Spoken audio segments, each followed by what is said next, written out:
शिवाय। स्वस्ति श्री गणेशाय नमः।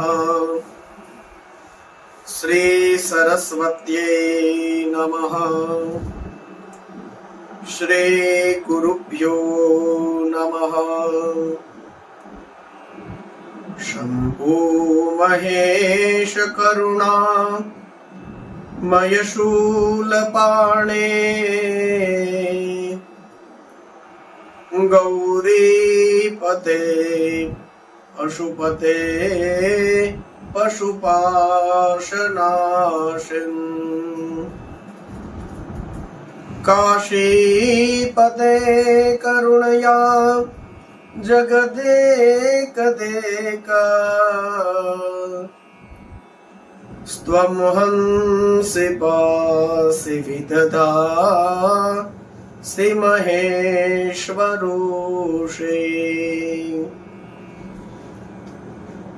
त्वत्तो जगद्भवदिदे वभव स्मरारे। त्वय्येव गच्छति जगन् मृडवेश्वनाथ। त्वय्येव गच्छति लयं जगदेतदीश।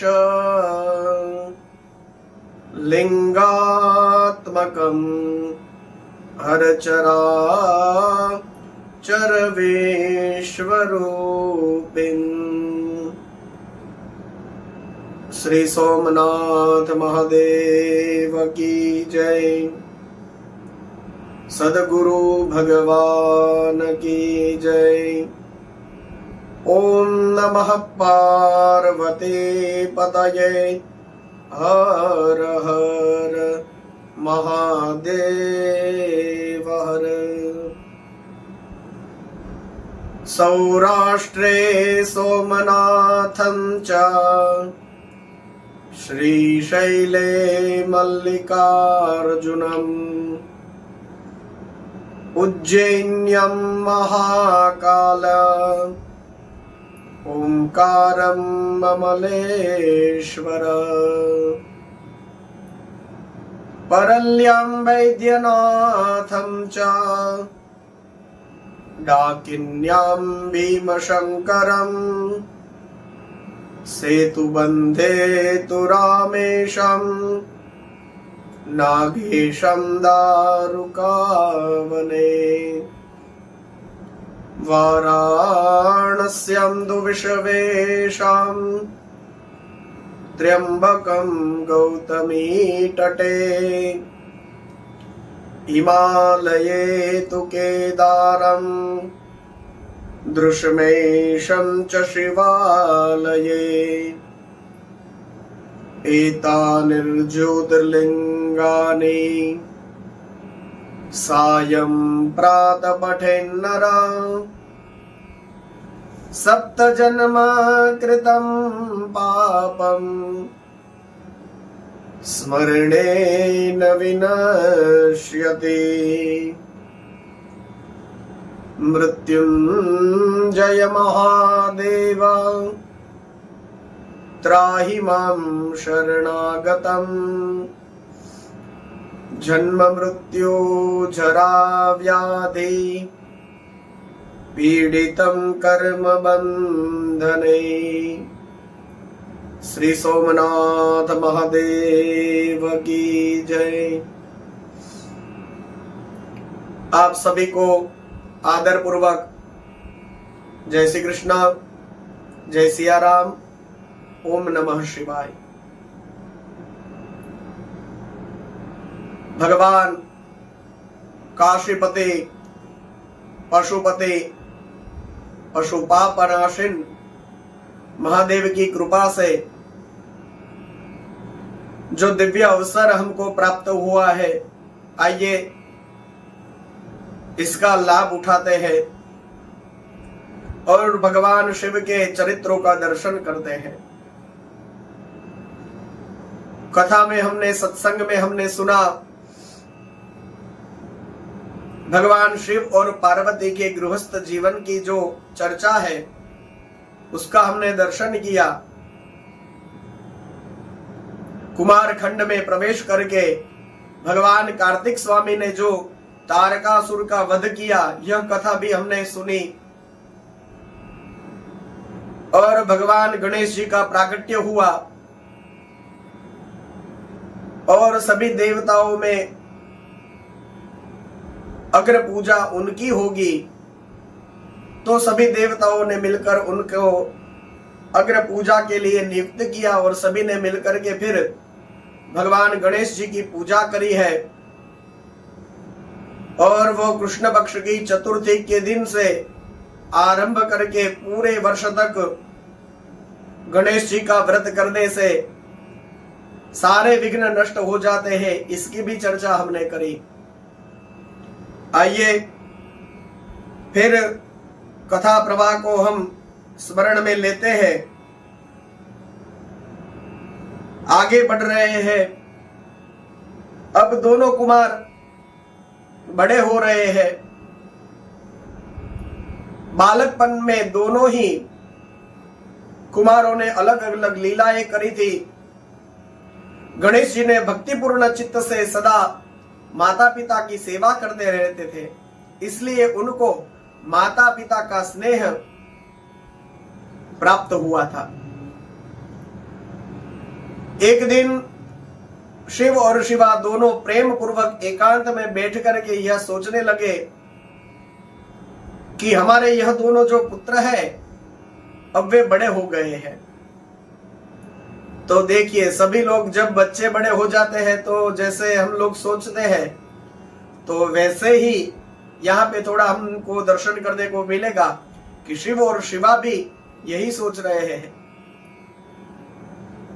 कि बच्चे पराक्रमी हो और वो बड़े हो जाए तो फिर हम सोचते हैं कि अब इनका विवाह कर दिया जाए। तो यहाँ पर भी यही स्थिति थी। दोनों बैठ करके सोचने लगे कि हमारे यह दोनों पुत्र हैं, अब वे विवाह के योग्य हो गए हैं, तो अब इनका शुभ विवाह किस तरह से संपन्न करें, यह सोच रहे थे। क्योंकि दोनों को जैसे कार्तिक स्वामी प्रिय है, वैसे ही गणेश जी भी प्रिय है। तो माता पिता यह विचार कर रहे थे। तो फिर दोनों पुत्रों को जैसे ही पता चला कि माता पिता के मन में ऐसी बात चल रही है, विचार आया है, तो फिर उनको भी विचार आया कि पहले मेरा विवाह होना चाहिए। और अच्छा विचार आया तो दोनों को साथ में आया। गणेश जी को भी यही विचार आया कि पहले मेरा विवाह होना चाहिए, और कार्तिक स्वामी को भी यही विचार आया कि पहले मेरा। तो फिर उन दोनों में इस प्रकार का विवाद हो गया कि पहले मैं विवाह करूंगा, पहले मैं विवाह करूंगा। तो फिर जगत के अधीश्वर दंपति यह शिवजी और भवानी यह थोड़ी देर के लिए लोक मर्यादा का, वो लौकिक आचार का आश्रय लेकर के थोड़ी देर तो उनको परम विस्मय हुआ कि यह क्या बात हो गई। और फिर बाद में कहा कि देखो, हम लोगों ने पहले से ही एक नियम बना के रखा है, जो नियम आप दोनों को सुखदायी होगा। तो अब हम आपको वर्णन करते, आप सुनो। तो नियम यह बनाया है कि आप दोनों वैसे तो एक समान प्रिय है, किसी एक पर विशेष प्रेम है ऐसी कोई बात नहीं है। इसलिए आप दोनों के विवाह के विषय में हम लोगों ने एक मन में कुछ बना के रखा है आप दोनों के लिए, जो कल्याणकारी भी है। तो वो शर्त यह कि जो पूरी पृथ्वी की परिक्रमा करके यहां पर पहले आप पहुंचेगा, उनका विवाह पहले होगा। कथा प्रसिद्ध है, आप सब जानते हैं। और जो बाद में आएगा उसका बाद में होगा। तो फिर ब्रह्मा जी कहते हैं कि माता पिता की इस बात को सुनकर के महाबली कार्तिक स्वामी तो तुरंत ही अपने स्थान से पृथ्वी की परिक्रमा करने के लिए चल पड़े हैं। उनके पास तो उनके वाहन के रूप में मोर है। और उस समय मोर के ऊपर आरूढ़ होकर के बैठ करके कार्तिक स्वामी चलते हैं। तो मोर है। आपने देखा ही होगा कि मोर जिस तरह से उड़ता है और उसकी जो गति होती है तो वो उड़ता है, और फिर जैसे ही बादलों से वो नीचे आता है तो जैसे वो विमान प्लेन आ रहा हो ऐसा हमको आभास होता है। तो कार्तिक स्वामी ने तो पृथ्वी की परिक्रमा करना प्रारंभ किया, लेकिन गणेश जी थे वो तो वहीं खड़े रहे। गणेश जी कहीं भी नहीं गए। उन्होंने अपनी परम उत्तम बुद्धि का आश्रय लेकर के बार बार मन में सोचने लगे कि अब मैं क्या करूंगा, कहां जाऊं, परिक्रमा तो मेरे से होगी नहीं, तो मैं क्या करूं। यदि मैं एक कोस भी थोड़ा सा भी चलूंगा तो फिर मुझसे आगे जाया नहीं जाएगा और मुझे कुछ खाना पीना पड़ता है। तो पूरी पृथ्वी की परिक्रमा करके फिर मैं वापस आऊं तो यह तो कब होगा। और कार्तिक स्वामी तो ऑलरेडी चल चुके हैं। तो फिर गणपति बापा ने जो किया उसको सुनिए। गणेश जी घर गए हैं, विधि पूर्वक स्नान किया है और फिर माता पिता को कहा कि हे पिताजी, हे माताजी, मैं आप लोगों की पूजा करके यहां पर मैं आसन रख रहा हूं, आप दोनों इस पर बैठ जाइए, मुझे आपकी पूजा करनी है। मेरे इस मनोरथ को आप दोनों पूर्ण करिए। तो ब्रह्मा जी कहते हैं दोनों ही वहां पर विराजमान हो गए। गणेश जी ने उन दोनों की विधि पूर्वक पूजा करी और बार बार प्रणाम करते हुए उनकी 7 परिक्रमा करी है। ब्रह्मा जी कह रहे हैं बेटा नारद, गणेश जी बुद्धि के सागर हैं।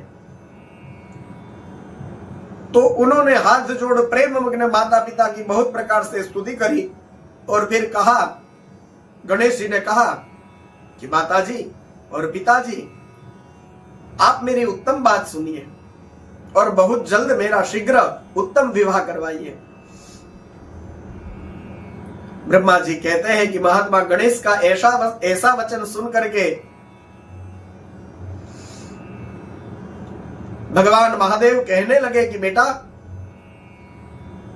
पहले जंगलों वाली जो पूरी पृथ्वी है उसकी पूरी परिक्रमा करके आओ। जैसे कुमार गए हैं तो तुम भी जाओ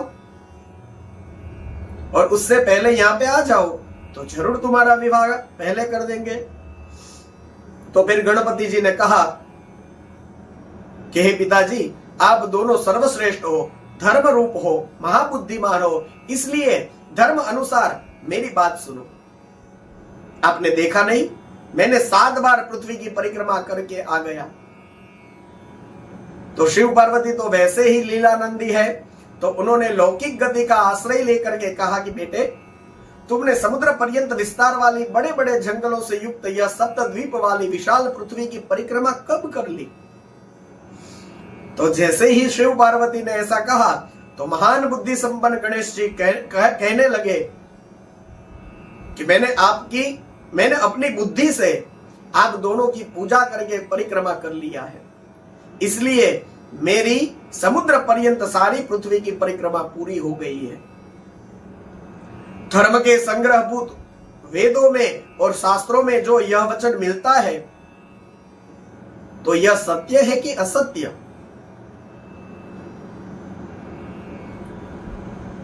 जो पुत्र माता पिता की पूजा करके उनकी परिक्रमा करता है उसको पृथ्वी परिक्रमा जनित फल सुलभ हो जाता है। जो तीर्थ यात्रा को जाता है उसको भी यदि तीर्थ यात्रा का पूरा पूरा फल चाहिए तो उसको अपने माता पिता को साथ में लेकर के तीर्थ यात्रा को जाना चाहिए। जी, आप अकेले ही तीर्थ यात्रा पे चले जाए तो उस तीर्थ यात्रा का पूरा पूरा फल आपको नहीं मिलता। यदि आपके माता पिता है तो आप उनको भी साथ में लेकर के जाइए, क्योंकि पहले तो उनको तीर्थ यात्रा कराइए फिर आप करिए।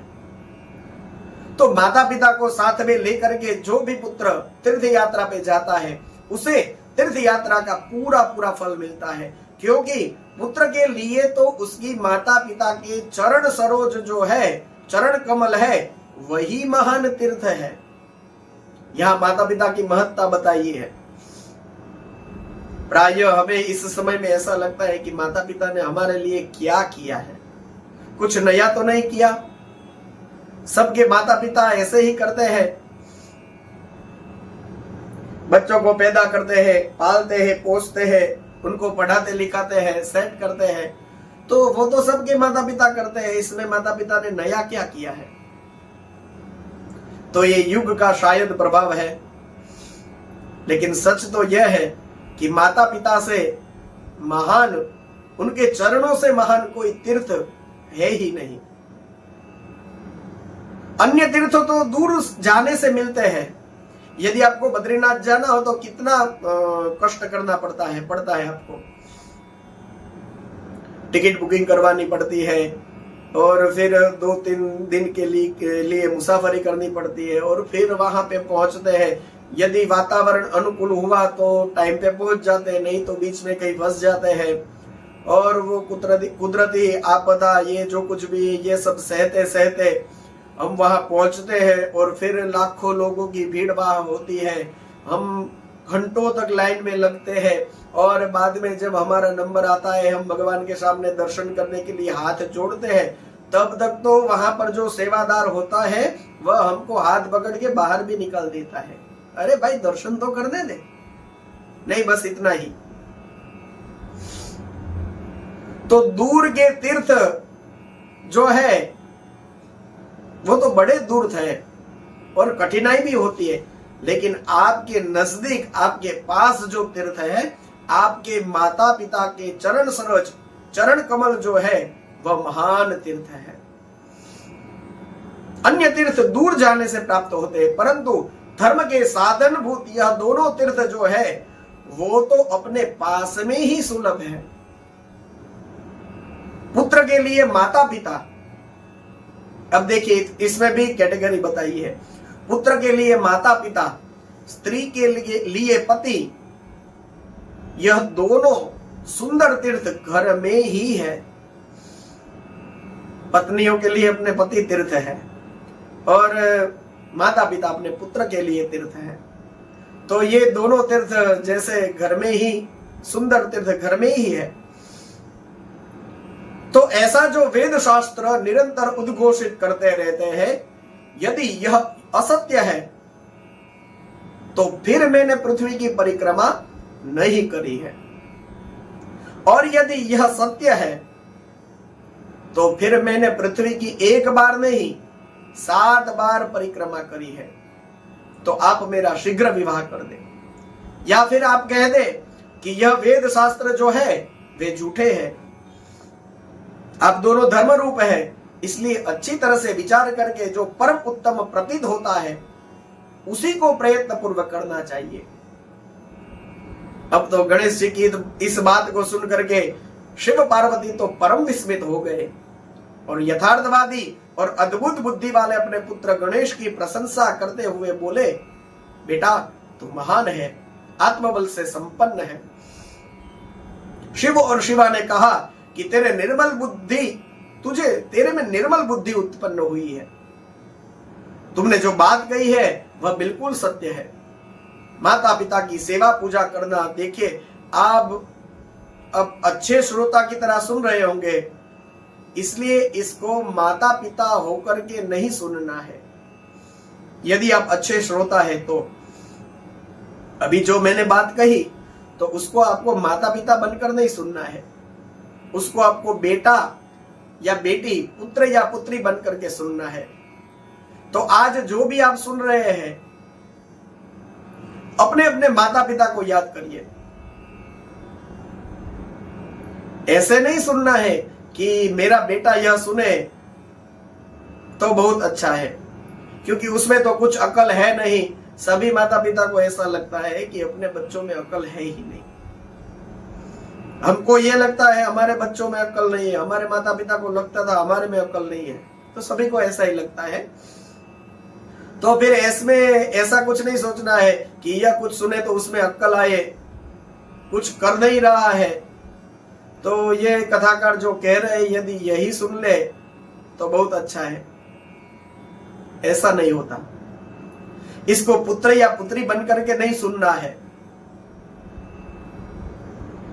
इसको क्षमा करिए, इसको माता पिता बन करके नहीं सुनना है, इसको पुत्र या पुत्री बन करके सुनना है। और अपने अपने माता पिता का स्मरण करिए, उनके चरण सरोज आपके लिए सब प्रकार के तीर्थ हैं, यह कल्पना करके उनको प्रेम से प्रणाम करिए, यह मुख्य बात है। अब आने दे तेरे पापा को, अभी उनको बताते हो तेरी इस गलती के बारे में, अब नहीं पढ़ेगा तो तुझे हॉस्टल में भेज डालूंगी, ये नहीं करना है। तो शिव शिवा ने कहा तुमने जो कहा संपूर्ण सत्य है। दुख का अवसर आने पर जिसकी बुद्धि विशिष्ट हो जाती है उसका दुख वैसे ही विनष्ट हो जाता है। जैसे सूर्य का उदय होता है तो अंधकार नष्ट हो जाता है। तो जिसके पास बुद्धि है वही बलवान है, बुद्धिहीन के पास बल होगा तो भी उसका वह क्या करेगा। ये पुत्र, वेद शास्त्रों और पुराणों में बालक के लिए धर्म पालन की जो भी बात कही गई है, और इस वजह से अब हम तुमने जो कहा उसको हम मान लिया है और अब हम तुम्हारा विवाह करेंगे। तो फिर विवाह के लिए उत्तम विचार करने लगे हैं और उस प्रसन्न बुद्धि वाले प्रजापति विश्वरूप ने जब यह सुना कि शिव जी अपने पुत्र गणेश जी का विवाह करना चाहते हैं, और अभी भी वो तो चालू ही है, कार्तिक स्वामी अभी भी पृथ्वी की परिक्रमा कर रहे हैं, तो वो तो भागे भागे जा रहे हैं। पूरी पृथ्वी की परिक्रमा कब हो तो वो तो उधर चालू ही है। और इधर विश्वरूप ने सुना कि शिव जी तो गणेश जी का विवाह करना चाहते हैं, तो प्रजापति विश्वरूप ने दिव्य रूप संपन्न और सर्वांग शोभना अपनी 2 कन्या थी, उनका नाम था सिद्धि रिद्धि मत बोलना। शिव पुराण में इधर लिखा है, लोग ऐसा बोलते हैं गणपति की 2 पत्नियां, एक का नाम रिद्धि और दूसरी का नाम सिद्धि। पता नहीं वो कहां से कहते हैं, किसी पुराण में होगा भी, लेकिन शिव पुराण की बात हो तो उसमें एक नाम है सिद्धि और दूसरी का नाम है बुद्धि। हम पूजा करते हैं तभी पंडित लोग हमको प्रणाम करवाते हैं, पूजा के वक्त सिद्धि बुद्धि सहित श्रीमन महागणाधिपतये नमः जब पूजा कराते हैं तो ऐसा बोलते हैं। तो सिद्धि बुद्धि यह दोनों नाम है उनके। तो उनके साथ हर्षपूर्वक विश्वरूप ने अपनी दोनों इन सिद्धि और बुद्धि नाम की बेटियों का गणेश जी के साथ दिव्य विवाह संपन्न करवाया। इस विवाह के अवसर पर तो संपूर्ण देवता वहां प्रसन्न होकर के आए थे। तो इस तरह से गणेश जी को दोनों पत्नियां प्राप्त हुई है, और थोड़े समय के बाद महात्मा गणेश को उन दोनों पत्नियों से 2 दिव्य पुत्र उत्पन्न हुए हैं। उसमें गणेश जी की पत्नी जो सिद्धि है, उनके गर्भ से जो पुत्र हुआ उनका नाम क्षेम है, और जो बुद्धि के गर्भ से उत्पन्न हुआ उसका नाम लाभ है। तो यह भी थोड़ा समझने जैसा है। हम ऐसा मानते हैं कि गणेश जी के जो 2 पत्नियां हैं रिद्धि और सिद्धि, और उनके जो 2 पुत्र हैं उनका नाम शुभ और लाभ है। तो यह किसी पुराणों में मैं फिर से कह दूं, यदि हो तो हो, लेकिन शिव पुराण की बात यहाँ पे हो रही है, तो उनकी पत्नियों के नाम सिद्धि और बुद्धि थे, और उनके जो पुत्र है उनका नाम क्षेम और लाभ है। यह 2 है। तो गणेश जी इस तरह से अचिंत्य सुख का उपभोग करते हुए निवास कर रहे हैं। तब तक तो स्वामी कार्तिकेय पृथ्वी की परिक्रमा करके वापस आए। नारद जी ने आकर के कुमार स्कंद को सब समाचार सुनाए हैं, और कुमार को मन में बड़ा शोक हुआ है। उसके बाद में फिर माता पिता शिव शिवा ने बहुत उनको रोका, लेकिन फिर वे रुके नहीं। घर में रुके नहीं, वहां से चल दिए और क्रौंच पर्वत की ओर चले गए। हे देवर्षि, उस दिन से ही शिवपुत्र स्वामी कार्तिकेय का कुमारत्व यह सिद्ध हो गया। वे कुमार ही रहे। इसका मतलब कुमारे ही रहे। कुमारा और कुमार शब्द एक दूसरे के जैसे हैं, यह आप देख सकते हैं। तो फिर वे कुमार ही रहे, यानी उन्होंने फिर उसके बाद में विवाह नहीं किया। उनका नाम यही कुमार, यही नाम त्रिलोक में विख्यात हो गया। वह शुभदायक, सर्व पापहारी, पुण्यमय और उत्कृष्ट ब्रह्मचर्य की शक्ति प्रदान करने वाले हैं। दक्षिण भारत में भी इनकी पूजा होती है, यह हम सब जानते ही हैं। कार्तिकी पूर्णिमा को सभी देवता, ऋषि, तीर्थ और मुनीश्वर हमेशा कुमार के दर्शन के लिए जाते हैं। लिखा है, जो मनुष्य कार्तिकी पूर्णिमा के दिन कृतिका नक्षत्र का योग होने पर स्वामी कार्तिक का दर्शन करते हैं, उसके समस्त पापों का विनाश हो जाता है। और इधर स्कंद का वियोग हो जाने से माता पार्वती को बड़ा दुख हुआ। उनको अच्छा नहीं लगा, क्योंकि उनके तो दोनों ही बेटे, उनकी दोनों आंख समान थे। स्कंद चले गए, यह अच्छा नहीं लग रहा था। इसलिए एक दिन भाव से उन्होंने अपने स्वामी शिव जी को कहा कि हे प्रभु, अब वो नहीं आ रहे हैं, तो आप मुझे वहां लेकर के चलिए, हम वहां जाए। तो अपनी प्रिया को सुख देने के निमित्त स्वयं भगवान शंकर अपने एक अंश से उस पर्वत, क्रौंच पर्वत पर गए हैं और वहां पर जाकर के स्वामी कार्तिक के साथ रहे हैं। स्वामी कार्तिक के साथ हमेशा रहने के लिए शिवजी अर्जुन का वृक्ष बन गए और देवी माँ जो पार्वती है वे मल्लिका यह बन गई। तो मल्लिका अर्जुन स्वामी का जो दक्षिण भारत में हम ज्योतिर्लिंगम के दर्शन करते हैं, ये यही है। श्री शैले मल्लिकार्जुनम यह कहा जाता है।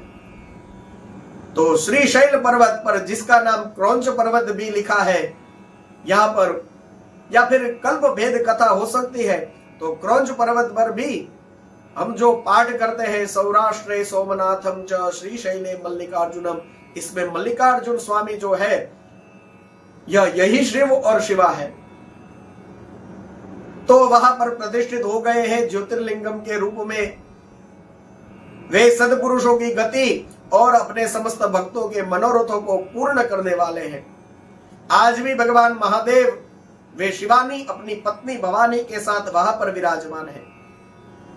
अमावास्या के दिन वहां स्वयंभू शंभु कैलाश से पधारते हैं, अपने बेटे के साथ रहते हैं और पूर्णिमा के दिन पार्वती अम्बा वहां पर जाकर के उसके साथ रहती है। इस प्रकार से यह कार्तिक स्वामी का और गणेश जी का, यानी दोनों कुमारों का सर्वशुभ चरित्र जो है वह कहा गया है। इसको कोई भी सुनता है तो उसको उसकी जो शुभ कामनाएं होती है वह पूरी हो जाती है।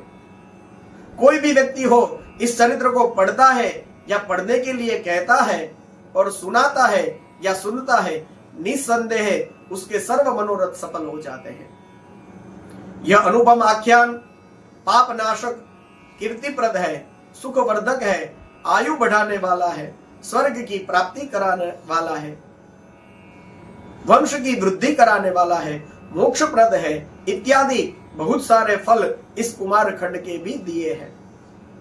तो रुद्र संहिता का यह जो छोटा सा चौथे नंबर का कुमार खंड है वो यहीं पर विराम लेता है। स्वर विज्ञान, मेरे शिव भोले बाबा का ज्ञान जीवन में ना बनने वाले कामों को कर देता है। अब हम रुद्र संहिता का जो पांचवा और अंतिम खंड है उसका नाम युद्ध है।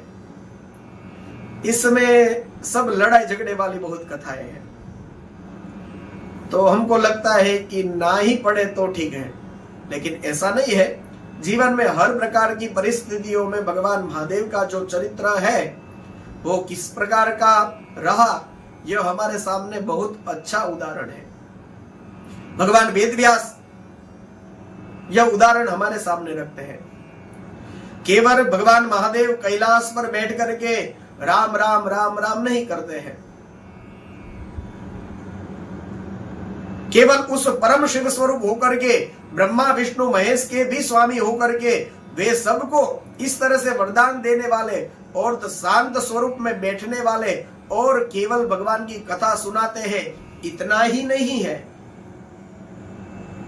जरूरत पड़े तो पास में ही त्रिशूल रखा है और जरूरत पड़े तो उसको उठाने में भी बिल्कुल संकोच नहीं करते और जबरदस्त युद्ध करते हैं। उनके युद्ध का जो कौशल है उसकी कथा इस 5वें युद्ध खंड में है। क्या त्रिशूल रखा है, जरूरत पड़े तो उसको उठाते भी हैं, बिल्कुल संकोच नहीं करते हैं और जबरदस्त युद्ध करते हैं। तो इस 5वें युद्ध खंड में यह कथाएं हैं, क्योंकि उनको कई असुरों ने आराधा भी है और उनकी आराधना करके बड़े बड़े वरदान भी असुरों ने प्राप्त किए हैं। लेकिन फिर वही असुर कभी कभी बड़े उच्छृंखल हो गए हैं, तो फिर महादेव जी उनको ठीक करने के लिए शिक्षा भी तो करनी पड़ती है। जगत के माता पिता है शंभु भवानी, तो माता पिता केवल गोद में बिठा करके दुलार प्यार ही नहीं करते। यशोदा मैया देखो, कन्हैया को अपना दूध भी पिलाती है, अपनी गोद में बैठा करके दुलार भी करती है और जरूरत पड़े तो फिर लाठी लेकर के कन्हैया के पीछे दौड़ती भी है। तो वात्सल्य रस जो है वह दोनों रूप में परिपूर्ण होता है। तो जगत माता पिता शंभु भवानी है, तो उनकी कुछ युद्ध लीला का भी यहाँ 5वें खंड में हमको वर्णन मिलता है, उसका हम दर्शन करें। तारकासुर जिसको मारा था स्कंद स्वामी ने, और वही जो तारकासुर है उसका ही पुत्र था तारकाक्ष। उसकी कथा के द्वारा इस 5वां युद्ध खंड है उसका प्रारंभ होता है। नारद जी ने कहा कि हमने यह आनंद प्रदान करने वाली और जो भगवान महादेव के दोनों पुत्र हैं, गणेश जी और कुमार स्वामी, उनका तो वर्णन सुना, उनकी कथाओं को सुना। अब भगवान महादेव के गृहस्थ संबंधी उत्तम चरित्र को सुन करके अब हमें और भी उनके चरित्र को सुनना चाहते हैं, जिसमें रुद्रदेव ने खेल खेल में ही दुष्टों का वध किया है। और मैंने यह भी सुना है कि महान शक्तिशाली भगवान शंकर ने देवद्रोहियों के जो त्रिपुर थे, 3 नगर थे, उसको एक ही बाण से एक साथ भस्म कर दिया था। तो वह कैसे हुआ था, क्या हुआ था, उसका थोड़ा वर्णन करें। ब्रह्मा जी ने कहा कि भगवान वेद व्यास और सनत कुमारों के बीच में भी ऐसे ही कुछ बातें हुई थी। तो सनत कुमारों ने व्यास जी को जो कथा सुनाया था वही मैं आपको सुना रहा हूं। कहा, जब शिव कुमार स्कंद ने तारकासुर को मार दिया तो उसके 3 पुत्र थे। उसमें तारकाक्ष सबसे बड़ा था, विद्युन्माली मजला था और छोटा था, उसका नाम था कमलाक्ष। तीनों एक समान बलवान थे। तो फिर वे तीनों मेरु पर्वत की एक कंदरा में जाकर के महान तपस्या उन्होंने करी है। हजारों वर्षों तक ब्रह्मा जी की तपस्या करी। ब्रह्मा जी की प्रसन्नता के लिए उग्र तप किया। ब्रह्मा जी प्रकट हुए हैं।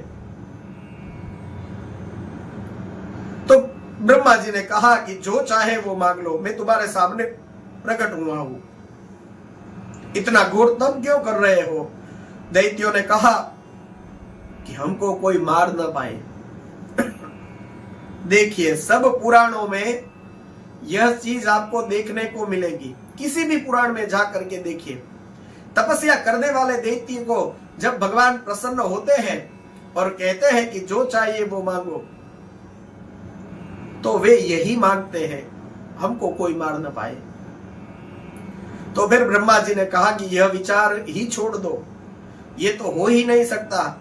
जो जन्मता है उसकी मृत्यु होती है, कोई अजर अमर नहीं हो सकता है।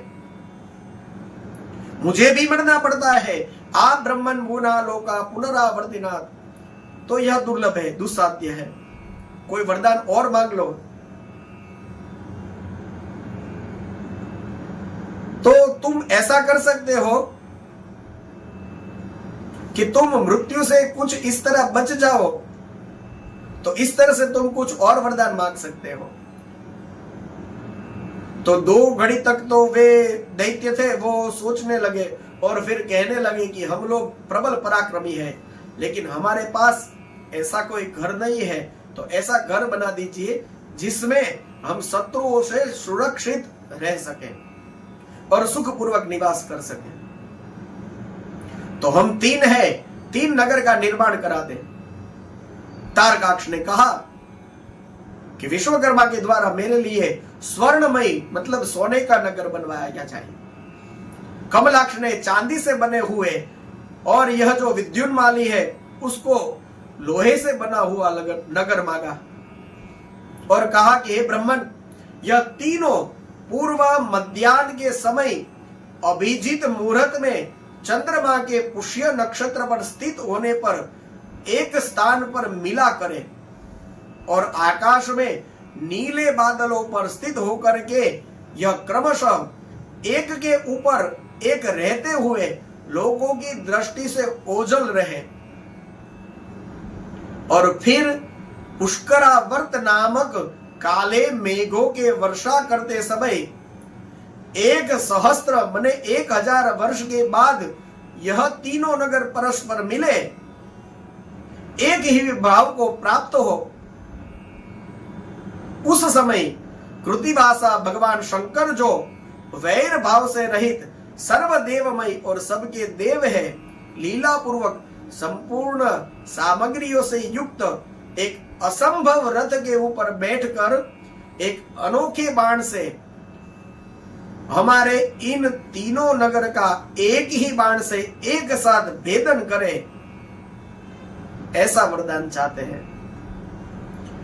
अब यह सुना तो कुछ ज्यादा समझ में नहीं आया होगा, पर आपको सीधी भाषा में समझाऊं तो उन्होंने कुछ ऐसा मांगा कि तीनों के एक एक नगर हो जाए, सोने का, चांदी का और लोहे का, और 1000 वर्ष बाद कुछ ऐसा योग बने जो मैंने अभी कहा था, इस प्रकार का योग बने तो यह तीनों नगर एक हो जाए, एक के ऊपर एक आ जाए और किसी को दिखे ना, सबकी दृष्टि से ओझल हो जाए, दिखे ना।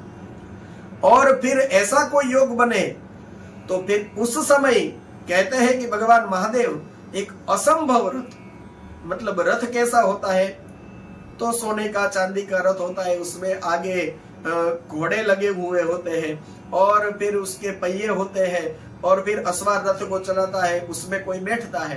तो ऐसा रथ नहीं, असंभव रथ जिसकी हम कल्पना न कर सके, ऐसा रथ, उसके ऊपर महादेव बैठे और बाण भी अनोखा होना चाहिए और ऐसे एक ही बाण से हमारे तीनों नगर का भेदन करें, यह समझाना चाहते हैं। तो अब शायद आप कुछ समझे होंगे। तो ऐसा वरदान चाहा तो फिर कुछ दुर्लभ योगों की बात यहाँ पे हुई है और फिर भगवान शंकर उसको एक ही बाण से भेदे यहां। लेकिन शंकर भगवान तो कैसे है वह लिखा है, वे वैर रहित है और सर्वदेवमय है और उनको हम भक्त है, इसलिए हमको वह मारेंगे नहीं। तो इस तरह से यह सब उन्होंने मन में सोच करके ऐसा दुर्लभ वरदान मांगा और कहा कि इस तरह का आप कुछ निर्माण हमारे लिए करवा दें। तो फिर भगवान शंकर तो सदा हर लोगों के वंदनीय और पूजनीय है, अभिवादन के पात्र है। तो फिर भगवान शंकर हमको कैसे भस्म करेंगे, मन में ऐसी धारणा कर ली। दुर्लभ वर को इन्होंने, वरदान को इन्होंने मांगा तो तारक पुत्रों ने इस प्रकार का वरदान प्राप्त भी हो गया और ऐसा वरदान प्राप्त करके फिर सभी असुर जीव वो जो है सब पाप आदि करने लगे। तो तारक पुत्रों के प्रभाव से संतप्त हुए देवता सब ब्रह्मा जी के पास गए हैं, करुणता से पुकारने लगे। ब्रह्मा जी ने कहा कि सब लोग अब हम भगवान महादेव के पास जाएंगे, तभी होगा, क्योंकि भगवान महादेव के अलावा और कोई इनको मार नहीं सकता। तो फिर वे सब देवता विष्णु भगवान के पास गए और कहा कि आप ऐसा कुछ करिए, ऐसी कोई व्यवस्था करिए कि जिसके द्वारा वह जो असुर है, वह शैव जो सनातन धर्म का पालन करते हैं ठीक से, उसमें से वे सब आचार भ्रष्ट हो जाए और वैदिक धर्म का वहां से विनाश हो जाए, और उसके बाद में फिर सभी स्त्रियां पातिव्रत्य जो व्रत है वह भी छूट जाए और सभी पुरुष जो है वह भी इंद्रियों के वश में हो जाए। इस तरह से वह अपने मार्ग से नीचे उतर जाए। और विष्णु भगवान ने उन सभी दैत्यों को मोहित कर दिया, आचार भ्रष्ट कर दिया। इसके बाद में फिर देवता भगवान महादेव के पास गए हैं, स्तवन किया है, लेकिन शिव जी ने त्रिपुर वध के लिए फिर तैयार नहीं हुए। क्यों? शंकर भगवान ने कहा कि वे बड़े प्रेम से मेरी भक्ति करते हैं। अब शिव जी के भक्त हैं, शिव जी से कोई वैर नहीं है, तो शिव जी ने कहा कि वे बड़े भक्ति भाव से मेरी भक्ति कर रहे, प्रेम से मेरी भक्ति करते हैं, तो उन सबको मैं क्यों मारूं? क्या वह मेरे द्वारा वध के योग्य है? तो फिर देवता सभी दीनमुख हो गए और कहा कि महाराज आपके अलावा और किसी से उनका वध नहीं होगा, इसलिए साधुओं की रक्षा के लिए, उनकी रक्षा करना, धर्म की रक्षा करने के लिए आपको यह काम करना पड़ेगा। तो जैसे ही परमात्मा शिव ने यह बात सुनी तो बिल्कुल स्वीकार कर लिया है प्रेम से, और कहा कि मैं चलूं, लेकिन मेरे पास कोई योग्य सामग्री नहीं है। जिस प्रकार से उन्होंने वरदान मांगा था कि एक असंभव रथ के ऊपर बैठ करके दिव्य बाण से, तो शिव जी ने कहा कि चलूं तो सही, लेकिन मेरे पास कोई ऐसी सामग्री नहीं है, तो किस प्रकार से मैं उन त्रिपुर का वध करूं? सारथी नहीं है, ऐसा कोई धनुष बाण नहीं है, ऐसा कोई दिव्य रथ भी नहीं है, तो मैं चाहता हूं कि आप इस प्रकार के कुछ मेरे लिए व्यवस्था करें, तो मैं काम कर दूं। तो भगवान विष्णु के कहने से सब लोग ने एक मंत्र है उसका, ओम नमः शिवाय शुभम कुरु कुरु शिवाय नमः ओम। भगवान विष्णु ने यह मंत्र बताया है, फिर से बोल दूं, ओम नमः शिवाय शुभम कुरु कुरु शिवाय नमः ओम। ऐसा जो मंत्र बनता है उसके 1 करोड़ जप किए हैं सभी देवताओं ने मिलकर, और इसके बाद में फिर देवताओं ने भगवान महादेव को प्रार्थना करी है और सर्वदेवमय रथ बनाया गया है। सभी देवताओं ने उसमें कुछ न कुछ अपना भाग किया है और ऐसे अद्भुत रथ को बनाया। भगवान महादेव उस रथ पर चढ़ करके युद्ध के लिए प्रस्थान करेंगे। थोड़ा सा रथ का वर्णन, क्योंकि मैंने कहा था कि असंभव रथ, तो फिर विश्वकर्मा ने रुद्रदेव के लिए बड़े प्रयत्न से आदर पूर्वक सर्वलोकमय दिव्य रथ की रचना करी है, तो उसका वर्णन भी थोड़ा हम यहां देखेंगे। वह कैसा था? लिखा है वह स्वर्ण का, मतलब सोने का बना हुआ था। अब उसका दाहिना जो चक्र है, उसके दाहिने चक्र में सूर्य थे और वाम चक्र में चंद्रमा विराजमान थे। अब दाहिने चक्र में 12 आरा लगे हुए थे, जिसमें 12 सूर्य प्रतिष्ठित थे, और बाएं पहिए में 16 आरा से युक्त था, जिनमें चंद्रमा की 16 कलाएं थी। अश्विनी आदि सभी 27 नक्षत्र भी जो थे उनके वाम चक्र की ही शोभा बढ़ा रहे थे। 6 ऋतुएं होती है, वह 6 ऋतुएं दोनों पहियों की नेमी बनी। अंतरिक्ष जो है वह रथ का अग्रभाग हुआ। मंदराचल ने रथ की बैठक का स्थान ग्रहण किया। उदयाचल और अस्ताचल ये दोनों उस रथ के कुबेर हुए। महामेरु अधिष्ठान हुए और शाखा पर्वत उसके आश्रय स्थान हुए। तो इस तरह से रथ का अद्भुत वर्णन बताया है। ऐसा अद्भुत रथ, और उस पर भगवान महादेव सवार होकर के फिर त्रिपुर को वह भेदन करने के लिए आगे बढ़ते हैं।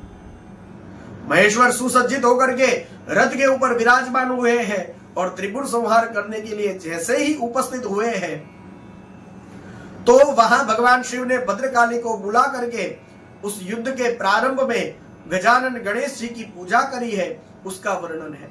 और इसके बाद में फिर वह जब मुहूर्त आया, वो जो पहले बताया था कि इस मुहूर्त के इस समय में, तो वो जब मुहूर्त आया, जब तीनों पूर्व एकत्र हुए, उस समय भगवान महादेव ने अपना भीषण बाण उस पर छोड़ दिया है। त्रिपुर निवासी उन दैत्यों को दग्ध कर दिया है। शंकर भगवान के लिए वह तो बाएं हाथ का खेल है। बस उसके अलावा और जो कथाएं हैं, बार बार देवता दौड़ करके भगवान महादेव के पास जाते हैं और जैसे मैंने कई प्रकार की स्तुतियां भगवान की करते हैं, तो भगवान शिव तत्व जो वर्णन है, तो बार बार देवताओं को भी शिव जी के पास जाना पड़ता है। तो यहां भगवान महादेव ने त्रिपुर दहन किया है। देवताओं को भी शिव जी के पास जाना चाहिए, जाना पड़ता है। तो उसी तरह से मनुष्यों को भी बार बार भगवान महादेव के जिनके भी इष्ट देवता हो, उनको बार बार शिव जी के पास जाना चाहिए। तो इत्यादि सारी जो बातें बताई गई है, तो यह साधकों के रूप में हम लोगों के लिए मुख्यतया जानने योग्य है। तो कोई भी स्थावर जंगम था, वह भगवान महादेव ने जैसे ही बाण छोड़ा तो बिना जले रह नहीं सका। केवल असुरों के जो विश्वकर्मा है, अविनाशी जो मई दानव है, वह केवल एक बच गया। वहां पे वो एक मई दानव था, वह बच गया, क्योंकि वह देवताओं का विरोधी नहीं था। और वैसे भी भगवान महादेव के तेज से वे सुरक्षित थे, सद्भक्त भी थे। विपत्ति के अवसर पर वे भगवान महादेव के शरणागत बनकर रहते थे। अब भगवान महादेव ने जैसे ही यह काम किया, तो क्रोध पूर्वक उन्होंने बाण छोड़ा है। अब वह त्रिपुर जल करके खत्म हो गया, सब खत्म हो गया। लेकिन क्रोध जो भगवान महादेव का था, वह शांत नहीं हो रहा था। तो फिर देवता लोग आए, उन्होंने प्रेम से स्तवन किया है और भगवान महादेव का क्रोध जो है वह शांत हुआ। भगवान महादेव ने उन सबको वरदान देते हैं, जब जब भी देवताओं के ऊपर दुख की संभावना होगी, उस समय मैं प्रकट होकर के तुम लोगों की रक्षा करूंगा, दुखों का विनाश करूंगा। इस प्रकार से वरदान महादेव जी ने उनको दिया है।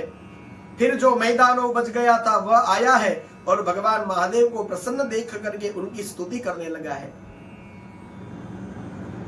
तो फिर कहा कि तुम भी वरदान मांग लो। शिव जी ने ऐसा कहा तो मैदानों ने कहा कि मुझे और क्या चाहिए, बस मुझे तो आपके चरणों में आप शाश्वत भक्ति प्रदान करो। तो भगवान महादेव ने कहा, तुम धन्य हो हे मैदानव, तुमको जो चाहिए उस प्रकार की दिव्य भक्ति तुमको मैंने दी। अब तुम वितल लोक में चले जाओ। और महान हर्ष की प्राप्ति हुई है मैदानव को, और वह वितल लोक में चला गया। इस प्रकार शशि मौली शंकर जी के उस विशाल चरित्र का जो त्रिपुर विनाश को सूचित करने वाला है, वह परम उत्कृष्ट लीला से युक्त है, उसको इस तरह से सुनाया गया। तो आज हम यहां तक की कथा का दर्शन करेंगे। अब आगे वाली जो कथा है उसको हम कल देखेंगे। अभी भी वह युद्ध वाला जो वर्णन है वह चालू है, और हम भी अभी भी वह 5वें युद्ध खंड में ही है। इसकी और कथा जो है तो उसका दर्शन हम कल करेंगे। आज का जो हमारा यह सत्संग प्रवचन है, इसको यहीं पर विराम देते हैं। आज की कथा पूरी हो रही है। हम प्रेम से शिव नाम ले ले और भगवान शिव के नाम का जय जयकार करें। ओम नमः शिवाय, ओम नमः शिवाय, हर हर भोले नमः शिवाय, ओम नमः शिवाय, ओम नमः शिवाय, हर हर भोले नमः शिवाय। गंगाधराय शिव गंगाधराय, हर हर भोले नमः शिवाय। गंगाधराय शिव गंगाधराय, हर हर भोले नमः शिवाय। ओम नमः शिवाय, ओम नमः शिवाय। हर हर भोले नमः शिवाय, ओम नमः शिवाय, ओम नमः शिवाय। हर हर भोले नमः शिवाय। श्री सोमनाथ महादेव की जय, सद्गुरु भगवान की जय। ओम नमः पार्वती पतये, हर हर महादेव हर।